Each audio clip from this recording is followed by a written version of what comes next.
Radio Claret América presenta Sediento de ti, la palabra, fuente de vida, con el sacerdote misionero claretiano Tony Díaz. Reflexiones diarias del Evangelio. Aquí iniciamos.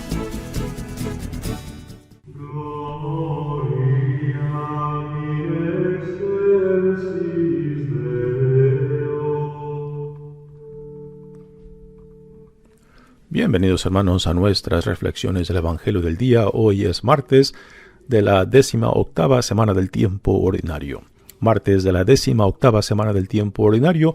El Evangelio de hoy viene de Mateos capítulo 14 versículos 22 al 36. En aquel tiempo, inmediatamente después de la multiplicación de los panes, Jesús hizo que sus discípulos subieran a la barca y se dirigieran a la otra orilla, mientras él despedía a la gente. Después de despedirla, subió al monte a solas para orar. Llegada la noche, estaba él solo allí. Entretanto, la barca iba ya muy lejos de la costa y las olas la sacudían, porque el viento era contrario. A la madrugada, Jesús fue hacia ellos caminando sobre el agua. Los discípulos, al verlo andar sobre el agua, se espantaron y decían: «¡Es un fantasma!» y daban gritos de terror. Pero Jesús les dijo enseguida: «Tranquílense, no teman, soy yo». Entonces le dijo Pedro: «Señor, si eres tú, mándame ir a ti caminando sobre el agua». Jesús le contestó: «Ven». Pedro bajó de la barca y comenzó a caminar sobre el agua hacia Jesús. Pero al sentir la fuerza del viento, le entró miedo, comenzó a hundirse y gritó: «¡Sálvame, Señor!». Inmediatamente Jesús le tendió la mano, lo sostuvo y le dijo: «Hombre de poca fe, ¿por qué dudaste?». En cuanto subieron a la barca, el viento se calmó. Los que estaban en la barca se postraron ante Jesús, diciendo: «Verdaderamente tú eres el Hijo de Dios». Terminada la travesía, llegaron a Genesaret. Apenas lo reconocieron los habitantes de aquel lugar, pregonaron la noticia por toda la región y le trajeron a todos los enfermos. Le pedían que los dejara tocar siquiera el borde de su manto, y cuantos lo tocaron quedaron curados. Palabra del Señor. Muy bien, damos comienzo a la reflexión del Evangelio de hoy. Esta otra escena, Jesús caminando sobre el agua, está íntimamente conectada con la escena previa, particularmente con lo que ocurre antes de la escena de ayer, con la noticia de Juan el Bautista. Recordamos de que Jesús busca un lugar solitario para estar con sus pensamientos, quizás para orar, quizás para estar con el recuerdo de su primo Juan el Bautista. Y cuando llega a la orilla, pues se encuentra con esa multitud que viene tras de él sobre tierra. Y Jesús pone a un lado su necesidad de estar a solas, de estar en oración, de hablar con Dios acerca quizás de su primo Juan el Bautista. Así que después de que alimenta a esta gran multitud, envía a sus discípulos otra vez que se regresen en la barca, mientras él ahora atiende a su necesidad de estar a solas con Dios en oración y quizás de hablarle a Dios acerca de su primo Juan el Bautista. Y es lo que es como abre esta escena de Jesús caminando sobre el agua. Regresamos otra vez a lo que ocurrió previo a la multiplicación de los panes, la noticia de Juan el Bautista, que fue decapitado. Dice: en aquel tiempo, inmediatamente después de la multiplicación de los panes, Jesús hizo que sus discípulos subieran a la barca y se dirigieran a la otra orilla, mientras él despedía a la gente. Después de despedirla, subió al monte a solas para orar. Llegada la noche, estaba él solo allí. Así que finalmente Jesús está atendiendo a su necesidad de estar a solas con Dios en oración, quizás nuevamente de hablarle a Dios de lo que acaba de ocurrir con Juan el Bautista, su primo. Si eso hicieron con Juan, Jesús ha de haber pensado, ¿qué me espera a mí? Ya después, a la madrugada, mientras los discípulos van embarcados y van contra el viento, pues la barca está siendo impactada por ese viento fuerte. Nos dicen, yo nunca he estado en Jerusalén y en el lago de Galilea, pero dicen que son muy comunes los vientos fuertes en ese lago. Así que, entre tanto, dice el Evangelio, la barca iba ya muy lejos de la costa y las olas la sacudían, porque el viento era contrario. A la madrugada Jesús fue hacia ellos caminando sobre el agua. Así que aquí tenemos la escena de Jesús caminando sobre el agua, que cuando los discípulos desde la barca lo ven, piensan que están viendo a un espanto, a un fantasma. A la madrugada Jesús fue hacia ellos. Los discípulos, al verlo andar sobre el agua, se espantaron y decían, es un fantasma. Podemos imaginar los gritos de susto, de miedo de los discípulos en la barca viendo a esta imagen caminar sobre el agua. Y Jesús trata de calmarlos diciéndoles tranquilícense, no teman, soy yo, ¿no? Y ahora viene este intercambio entre Pedro y Jesús que solamente el evangelista Mateo tiene, ¿no?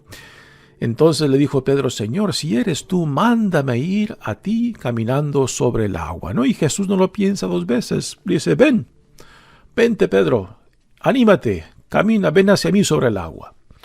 Y Pedro, confiado en las palabras, en la orden que Jesús le da, o sea, la palabra aquí es poder, ¿no? Y Pedro al principio se confía en la palabra de Jesús, en la orden que Jesús le da cuando le dice, ven. Y Pedro pone primero un pie, imagino, sobre uno en la barca y otro en el agua, y después empieza a caminar. Hemos de imaginar la sensación de Pedro, ¿no? Decir, wow, ¿cómo es posible? Estoy caminando sobre el agua, ¿no? Pero después se percata y se da cuenta del viento fuerte que está soplando, del agua que quizás lo está mojando cada vez más y más, empezando por la parte baja de los pies, la rodilla y quizás más arriba de su cuerpo.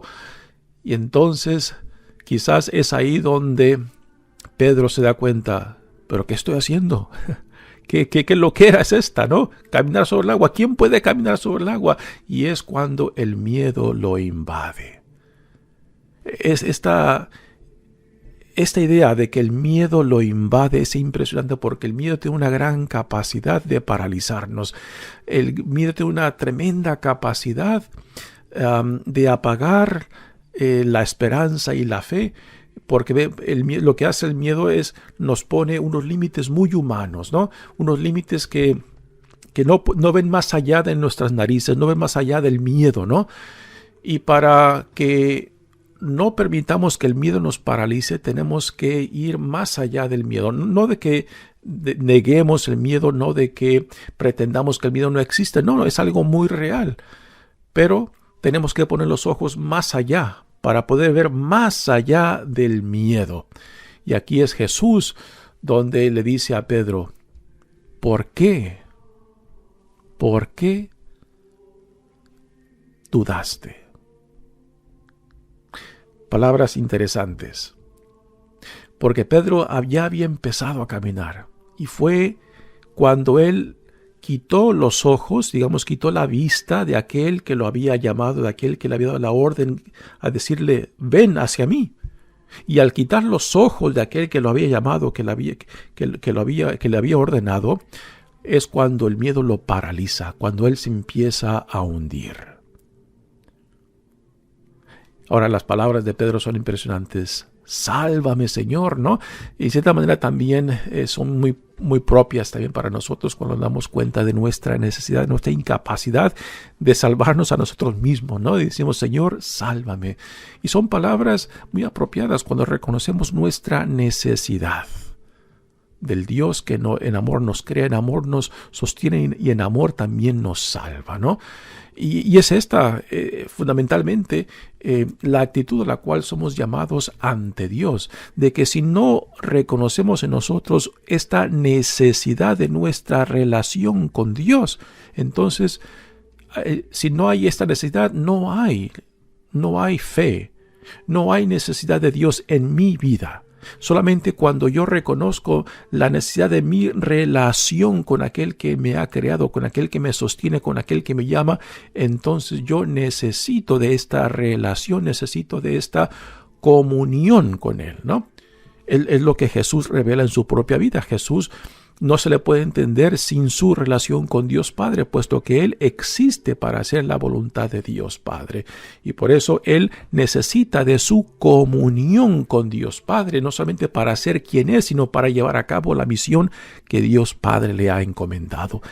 Y esto es a lo que somos llamados nosotros, puesto que una persona que no reconoce su necesidad de Dios, entonces no tiene necesidad de Dios, no tiene necesidad de creer en Dios o del por qué aceptar de que haya un Dios, ¿no? Pero es esta, toda creación necesita de su relación con su Creador. Esto es fundamental para la fe. Así que Pedro se empieza a hundir y pega el grito al cielo: Señor, sálvame. Inmediatamente Jesús le tendió la mano, lo sostuvo y le dijo: hombre de poca fe, ¿por qué dudaste? Y sí, Pedro pues se deja paralizar por el miedo cuando siente el viento, siente las aguas que lo mojan cada vez más, ¿no? Y quita la vista de aquel que lo ha llamado. Es una gran imagen para nosotros, ¿no? Que cuando despegamos la vista de aquel que nos llama, de aquel que nos salva, de aquel que nos viene a sanar, a reconciliar, pues es cuando se lleva a cabo esa ruptura de nuestra relación con Dios, ¿sí? Así que, ¿cuál es el mensaje para nosotros, no? Mantener esa relación, mantener los ojos puestos en aquel que en amor nos crea, en amor nos sostiene y en amor nos llama. De no despegar nuestra vista, nuestro corazón, nuestra identidad de Él. De no imaginar, no pensar de que somos unas islas, de que yo no necesito de nadie. Pues aquel que no necesita de nadie, pues es una persona que simplemente no tiene necesidad de Dios. Jesús sube a la barca junto con Pedro y cesa el viento, y el resto de los discípulos se quedan impresionados, y es cuando el evangelista Mateo nos pone esta reacción de ellos: verdaderamente tú eres el Hijo de Dios. Pero aunque hayan visto esa escena, aunque hayan vivido esa escena, aún todavía no entienden las consecuencias de esto que están diciendo: verdaderamente tú eres el Hijo de Dios. Aún todavía no han tenido esa experiencia de fe con F mayúscula. Aquí, por la experiencia que han convivido de estar con Jesús, de escucharlo, de verlo, se puede decir que los discípulos, cuando dicen verdaderamente tú eres el Hijo de Dios, puede decir que es una expresión de fe, pero con F minúscula, de que creen en Él por lo que están viendo, creen en Él por lo que han escuchado, por las escenas milagrosas, por el día anterior de la multiplicación de los panes y ahora Jesús caminando sobre el agua, y de todas las otras obras que han sido testigos de ellos. Pero esa fe todavía es con F minúscula, es una fe que les nace del conocimiento humano, del tiempo que han compartido con Jesús. Pero todavía no se lleva a cabo la fe con F mayúscula, que está fundada en la gracia, no en el conocimiento personal, intelectual de ellos, de Jesús, sino en la gracia que solamente se nos puede dar a nosotros por medio del Espíritu Santo, que es otra realidad. Y esto todavía ellos no lo tienen, porque sabiendo lo que saben, ¿por qué lo abandonan? en el momento más crucial de Jesús. ¿Por qué Pedro lo niega? Este mismo Pedro, ¿por qué lo niega, no? Porque su fe todavía no es la fe con F mayúscula, esa fe que es el Espíritu Santo quien no las da. Terminada la travesía, llegaron a Genesaret. Apenas lo reconocieron los habitantes de aquel lugar, pregonaron la noticia de toda la región y le trajeron a todos los enfermos. Le pedían que los dejaran tocar siquiera el borde de su manto. Y cuantos lo tocaron, quedaron curados, quedaron sanados, ¿no? Una gran necesidad, y Jesús se conmueve por esta gran necesidad, pero el interés principal de Jesús no simplemente es proveer por lo físico de aquellos que lo buscan, sino también por lo espiritual. Y quizás lo espiritual también es de suma importancia, porque es en esa relación y necesidad de comunión con Dios Padre en lo que está fundada nuestra identidad y dignidad como hijos e hijas amados de Dios. Mi nombre es Padre Tony Díaz, misionero claretiano. Que Dios los bendiga. Radio Claret América presentó Sediento de ti, la palabra. Fuente de vida. Sus comentarios son importantes. Contáctenos en radioclaretamerica@gmail.com.